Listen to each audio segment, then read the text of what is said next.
para platicar acerca de esta entrevista en la cual el embajador mexicano Esteban Moctezuma Barragán revela sobre la presencia de agentes de inteligencia operando allá en los Estados Unidos para investigar el tráfico de armas, como aquel famoso operativo Rápido y Furioso en la época del señor Barack Obama. Estimado Jesús García, ¿cómo estás? Me da mucho gusto saludarte. Rubén, muchísimo gusto saludarte, muy buenas noches y feliz año nuevo. Igualmente, no nos habíamos saludado desde entonces, tienes razón. Oye, Jesús, ¿cómo la ves desde, ay, mano, esto está tremenda esta noticia, tú viviendo allá, yo habiendo vivido allá, habiendo conocido cómo se maneja el FBI, la CIA, National Security Agency? Ay, ¿tú crees que dejen operar realmente a estos agentes de inteligencia de México? Perdón, pero yo tengo mis dudas, man. Pues yo también, y yo creo que las dos y la forma en que el embajador Moctezuma lo ha comentado es como debemos tomarlo con pinzas, porque más bien es una carta como de buenas intenciones, y como se dice en México también es como una carta a los Reyes Magos, en este caso a Santa Claus, para quienes creen uno u otro.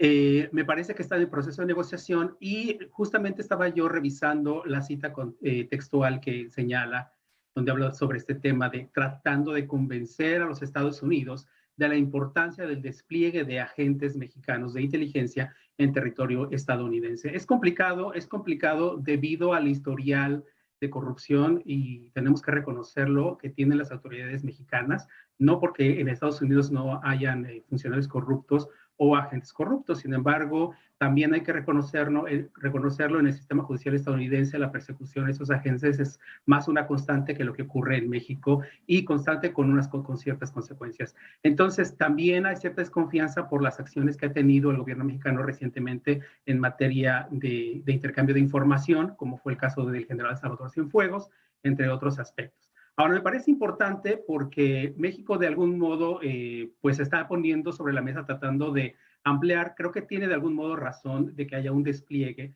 enfocado mucho, y eso me parece también mucho más importante, enfocado mucho en su lucha contra el tráfico de armas. México está dando muy buenos pasos en ese sentido, aunque no haya logros, digamos, contundentes, que no se vean como contundentes, sin embargo, ha mantenido el tema sobre la mesa, ha logrado que las Naciones Unidas lo logró el 22 de noviembre pasado, que se firmara este acuerdo en el Consejo de Seguridad, que fue impulsado por México y que fue firmado por la mayoría de los integrantes sobre la lucha contra el tráfico de armas, y Estados Unidos está trabajando muy de cerca con este tema. Ahora bien, de ahí a que haya como cambios sustanciales, pues la verdad es que falta mucho que ver, porque en diciembre vimos este arranque del entendimiento bicentenario sobre el nuevo programa contra el crimen organizado. Sin embargo, solamente hemos visto pinceladas sobre el mismo, porque no hay un programa como tal. Digamos, como yo lo dije en un principio, fue como el arranque de obra, pero no hemos visto, digamos, hemos visto parte de los cimientos, pero no hemos visto realmente la obra negra ni hacia dónde va. De hecho, el gobierno de los Estados Unidos no tiene nada al respecto, digamos, todavía. Yo todavía hice una consulta esta semana y, bueno, están señalando que están trabajando todavía en ese tema, pero no hay nada todavía concreto. Sobre el tema de los agentes... no, perdón, adelante. No, adelante. Bueno, te iba a preguntar, o sea que todavía no lo autoriza Washington, como dice ahí la entrevista, porque incluso el encabezado así es, ¿no? De que ya está autorizado, ya los convencimos. De hecho, eso es lo que me llamó mucho la atención, porque incluso el embajador ni siquiera quiere dar detalles de cómo sería el despliegue, es decir, está en negociaciones, y las autoridades estadounidenses, pues, dicen que no tienen nada al respecto. De hecho, la pregunta expresa sobre este tema, pues no, todavía no hay nada al respecto. Es decir, no digo que no haya negociaciones, lo que yo no creo es que haya concreto todavía un programa como tal y que se empiece ese despliegue de manera inmediata. Ahora también esto debe estar en los programas anuales de los Estados Unidos y eso ni siquiera está establecido. Entonces es muy importante tomarlo en consideración. De nuevo, sí. Yo creo que es una idea interesante, yo creo que es una aproximación distinta de lo que está haciendo el gobierno mexicano hacia la lucha contra el crimen organizado, tratando sí de convencer a los Estados Unidos de una aproximación diferente. Sin embargo, yo creo que el camino es bastante largo para el gobierno mexicano. Claro.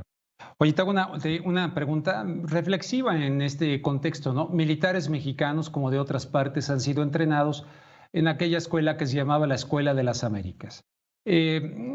centros policíacos de los Estados Unidos han dado capacitación policíaca. De hecho, en Puebla hay una escuela ahí de policía que fue inaugurada por el entonces embajador. O sea, siempre han estado ellos llevando la batuta de este aspecto cuando se involucran en el tema y capacitando. Entonces, en este caso, ¿a poco van a dejar, conociéndolos? No estoy diciendo que no sea buena idea, la comparto, pero van a decir, sí, cómo no, ya pásenle, o ellos los van a capacitar allá, o por dónde va el asunto, como le hacen con los, ¿no? ¿Me explico? Exactamente, ¿no? Tienes totalmente la razón. Yo creo que justamente ahí es donde está el meollo del asunto. O sea, el gobierno mexicano, la capacitación que reciben los agentes de inteligencia, las Fuerzas Armadas y los cuerpos de policía, la mayoría de la capacitación de altísimo nivel es recibida por Estados Unidos, incluso por algunos otros agentes también de Israel. Recordemos que también hay agentes de Israel que han dado capacitación a algunas corporaciones mexicanas. Entonces, porque tienen un alto entrenamiento de altísimo nivel que en México, digámoslo así, pues no lo tiene. Es decir, si podría estar trabajando en ello, podría estar creando un cuerpo de élite que vaya hacia en ese sentido, bueno, esa es otra cosa. Sin embargo, hasta este momento, de facto, no existe. Entonces, sí llama muchísimo la atención porque evidentemente estos agentes tendrían que llegar ya con credenciales desplegados, como lo que ocurre exactamente, por ejemplo, con este intercambio que existe con agentes de otros países en Estados Unidos, porque sí los hay, sí hay agentes de otros países desplegados aquí que se les da la autorización porque se supone que tienen cierto control para investigar, digamos, organizaciones criminales de esos países. Sin embargo, pues de México no se había tenido como de facto esto. Yo no digo que no haya habido agentes mexicanos o agentes, digamos, operativos de oficiales mexicanos en Estados Unidos para darle seguimiento a algún tipo de investigación, pero ya a este nivel, como lo está manejando el embajador, pues ya estamos hablando de una circunstancia completamente diferente, pero vuelvo a decirlo, me parece que hay que leer muy bien lo que él señala. Sí hay un empuje de este tema de tratar de convencer, porque eso es muy claro, tratar de convencer, y luego cuando se le cuestiona cómo será ese despliegue, bueno, todavía no sabemos. Ahí está el punto. Todavía no se sabe, todavía no están los detalles, que seguramente los están trabajando. Ahora, y otro aspecto yo creo que es súper importante. El tema está muy enfocado en tráfico de armas, y yo creo que ese es el gran valor que el gobierno mexicano de algún modo estaría aportando para un cuerpo de inteligencia en ese sentido, porque no estaría como en la persecución de organizaciones criminales porque están traficando droga directamente o lavado de dinero, aunque esté relacionado, sino enfocado al tráfico de armas, un poco para detener esta problemática que, bueno, ya como lo he mencionado, se ha establecido, el gobierno mexicano lo considera como una prioridad. Fíjate que yo, lástima que no lo traje aquí al estudio, pero en la versión, yo lo leí en la versión impresa, y en la versión impresa, si no mal recuerdo, no dice tratar de convencer, sino se afirma en la versión impresa. En la de online, sí dice como tú dices, efectivamente. Bueno, oye, una última pregunta, nos quedan 2 minutos. En esa entrevista él habla de que el crimen organizado se tiene que resolver de manera regional, y él marca la entidad Canadá, Estados Unidos, México, TEMEC, etcétera, ¿no? Y esta afirmación de que estamos viviendo el mejor momento, dice ahí, en la relación México-Estados Unidos con Joe Biden. ¿Cómo ves eso? ¿Cómo está? Yo creo que es el mejor momento en cuanto a apertura de diálogo. En cuanto a concreción de programas, todavía estamos mucho por ver, porque sí hay un diálogo abierto, eso es un hecho, definitivamente. Incluso los funcionarios estadounidenses de altísimo nivel me comentan que sí están abiertos, digamos, a las peticiones, incluso que hace el gobierno mexicano, los programas que está impulsando. Recordemos también este apego al programa que en México se llamó Sembrando Vida y que es ahora Sembrando Oportunidades para Centroamérica, etcétera, etcétera.